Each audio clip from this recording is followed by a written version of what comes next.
Mu Buyapani havutse inkuru y'urukundo idasanzwe yatunguye abantu benshi ku mbuga nkoranyambaga. Kofu, umusore w'imyaka 23, ari hafi kurangiza kaminuza, yakunze Aiko, nyirakuru w'imyaka 83 wa mugenzi we biganaga. None ubu bamaze amezi arenga 10 bakundana. Uru rukundo rwatangiye igihe Kofu yasuraga iwabo wa mugenzi we aho yahuye na Aiko bwa mbere. Bombi bavuga ko byari urukundo rusanzwe rwo guhita, nubwo batinyitse kugaragaza amarangamutima yabo bitari byoroshye bitewe n'itandukaniro rinini riri hagati y'imyaka yabo.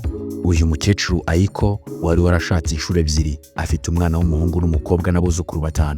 Nyuma yo gutandukana n'uwo bashakanye bwa nyuma, yabaye mu rugo rw'umuhungu we. Kofu we ni umunyeshuri muri kaminuza, ari gukora imenyerezamwuga mu kigo gikora ibijyanye n'ubugeni n'ibishushanyo. Uyu mukecuru avuga ko yakunze Kofu kubera umutima mwiza n'imico ye.